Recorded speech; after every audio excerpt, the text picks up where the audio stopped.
Hello friends, ছেলে বলো মা আজকে কিছু নতুন কিছু টিফিন তৈরি করে দাও। আমিও রেডি হয়ে গেলাম নতুন কিছু তৈরি করার জন্য। দেখো বন্ধুরা, আমি কি তৈরি করছি ওকে নতুন কিছু। তোমরাও চাইলে তোমাদের বাচ্চাদেরকেও স্কুলে টিফিন এইভাবে তৈরি করে দিতে পারো।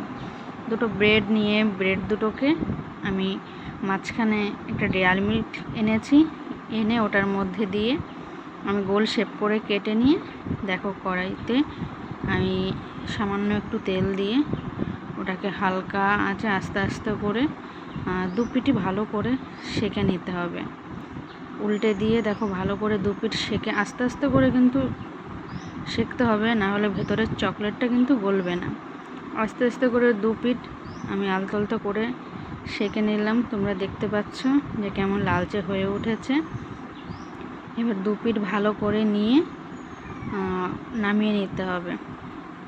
এরপরে বেশ আরেকটাকেও আমি এরকম করে লাল লাল করে আমি ভেজে নেব।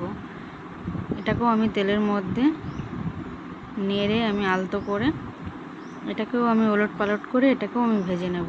দেখো আস্তে আস্তে করে চেপে ভেজে নেওয়া হলো। এখন যে ওর গোল রিংটা রয়েছে ওর মধ্যে আমি একটা ডিম ভেঙে দেব। ডিমটাকে ভেঙে দিয়ে, যাই হোক ডিমটা একটু বাইরে বেরিয়ে গেছে। এরপরে সামান্য একটু লবণ ছড়িয়ে দেবো এরপরে, আর সামান্য একটু পেঁয়াজ কুচি। যেহেতু আমার ছেলে পেঁয়াজটা ভালো খেতে চায় না, ওই জন্য বারণ করছিল মা দিও না বেশি।